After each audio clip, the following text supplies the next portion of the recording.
A very good morning, children. Children, today we shall revise chapter 1.2, a synopsis, the Swiss Family Robinson. That is unit 1. And this will be the 5th video of revision. So let's start. I hope you are ready with your textbooks. We are on page number 6. You can open to the lesson. Unit 1, lesson 1.2, a synopsis, the Swiss Family Robinson. Now, when a boat traveling to Australia hits a reef and is destroyed, only one family survives, shipwrecked on an island and with no sign of rescue. The Robinsons are forced to use whatever means possible to stay alive. Through their struggles, the members of the family learn not only how to survive, but also how to enjoy themselves in the face of adversity. The pastor, his wife, and 4 children share many experiences together, both arduous and fun, and grow closer as a result. And this classic tale of adventure on a desert island is exciting to read as well as it's a story with a moral. Now, what are the family members here? We have Mr. Robinson, Mrs. Robinson, Fritz, Ernest, Jack, Frank, they are the children, and their 2 dogs by the name Turk and Juno. Now, the Swiss Family Robinson is a well-known adventure novel that people of many countries have enjoyed for more than 200 years, and it has been also made into graphic novels and films. Now, the novel written by the Swiss clergyman Johann David Wyss is not just an adventure. It aims at teaching young people values like self-reliance, determination, love for your family, cooperation, and prudent use of resources. It also has good lessons relevant in natural sciences, good husbandry, and even mathematics. Now, some elements of the novel do stretch reality to a certain extent, but we must consider that it is a work of fiction and not a fact file. Given below is a synopsis, an outline of this basic story. Here you can see the shipwreck, and with much effort, they construct a vessel out of tubs. Okay, and after they fill the tubs with food and ammunition and all other articles of value they could safely carry, they rowed towards the island. And 2 dogs from the ship named Turk and Juno, they swam beside them. And the ship's cargo of livestock, guns and powder, carpentry tools, books, a disassembled pinnace, and provisions had been survived. Now, over the next few days, William, who is a father, he attached the floatable old kegs to one another, and he built a bow that curved around them. And the family had landed successfully on the island. And they set up a tent. You can see that, okay, a tent. And they softened the floor with armloads of grass they cut. And they spread to serve as their beds.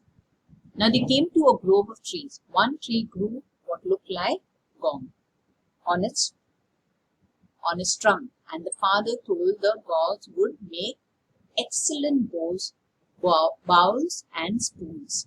And they cut them into various utensils. Later, when determining the height of the lowest branches, the father taught the boys geometry and how to use triangles to measure big objects. So they learned, okay, in practical how to use the geometry, putting into practical use.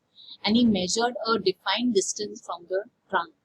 Then he calculated angles using several measured rods, determining that the lowest branch was 50 feet off the ground. The men knotted a rope at certain intervals, you can see this, and attached pieces of bamboos in each knot. Thus, they created their ladder. Father returned to the beach and collected driftwood, thinking it would be perfect to build a sledge. Now, sledge is a small, vehicle by which, they can carry their, transport their goods from one place to another. So, on runners rather than on wheels. And later, they used it to transport materials. Now, what did Elizabeth do?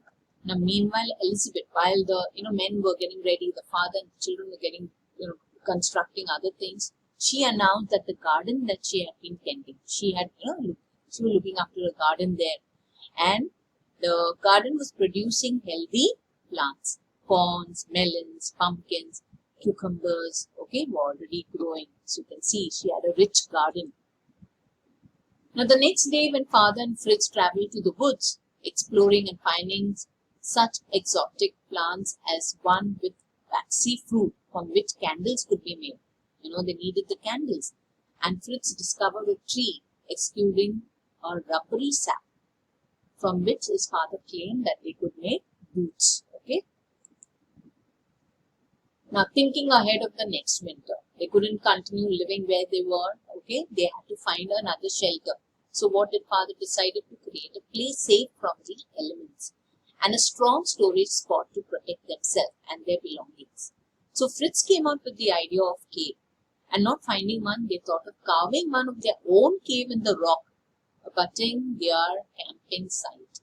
And on the smooth face of the rock, father marked the dimensions for an opening, and they picked away at the hard surface with their axes, chisel, hammer, and shovels. And here you can see a picture where they carved a home in the cave. Over the next several days, the family cut windows in the rocks, which was very hard work, okay, to allow for cross currents of air and for sunlight to enter the cave. When they had finished, they had 4 rooms, complete with a fireplace. They now had a new winter home. Now, because of the low light, now here, inside the cave, the light was very less. So, they had built, whatever they built was a little, they felt oppressive, a little sad about it. So, what to do? To remedy this, to find a solution, the father and Jack, he rigged out a new light. And how did they find that? They found a bamboo pole that would reach from the floor to the ceiling.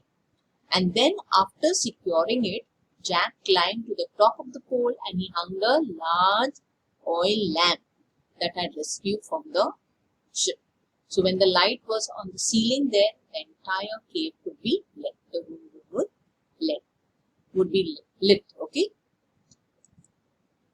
Now 10 years passed. The young boys were now young men, and the parents were very proud. They called the island New Zealand, and many adventures occurred over the years. And one day on the shore of another island, Fritz had knocked down an albatross, which was threatening to attack him. It's a seabird. And he found a rag tied to the large bird's leg. And what was the rag on the message? What was the message from an English woman who had been stranded on the smoking stone? Now Fritz had no idea how old the message was, so his father suggested the smoking rock sounded like a reference to a volcano. So before returning home, he had written his own note, okay, on the rag, and he retied it to the albatross leg and had watched the bird fly off. And the note told whoever received it. What was the note? Do not despair, help is near. And Fritz successfully rescued the young woman. Her name was Jenny Montrose. And though shy at first, soon she got used to living with the Robinson family. One day they saw a ship that had laid anchor and an encampment had been set up on one of the smaller islands.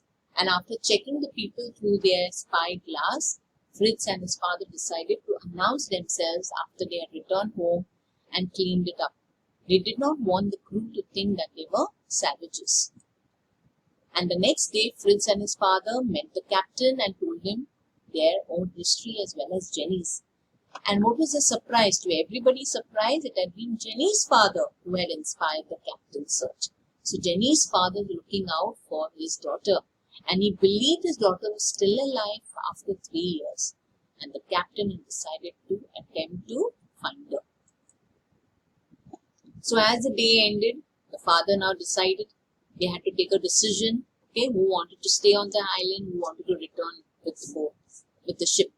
So Elizabeth and her husband did not wish to live anywhere but on the island, and they had been there for a long time. So they had got, used to it. But what about the children? Jenny asked if anybody would support her to return to England. Jenny was interested in returning back to her father. So Fritz was the first to respond, and he offered cheers for us who were going to Europe. And Ernest, on the other hand, wanted to stay on the island. Jack also decided to stay back. Frank, the youngest boy, he decided to join Fritz in leaving. And Frank just wanted a chance to receive an academic education. So all of them took their decision, individually, whether they wanted to stay or not. And before Fritz left, he told his parents of his love for Jenny and his wish to marry her. So the father had kept a record of all the adventures they had, on the island. And he handed over the journal to the captain to be published. And then the ship departed. So this is all about the chapter I have told you in short, the synopsis. Okay, I want you to go through the videos that was uploaded on 11th August onwards. You have the chapter in detail, children. Please go through the chapter. Thank you for giving me a listening ear. I hope you're doing your assignments every day. That's very important. Please be sincere in your work. Thank you and God bless you.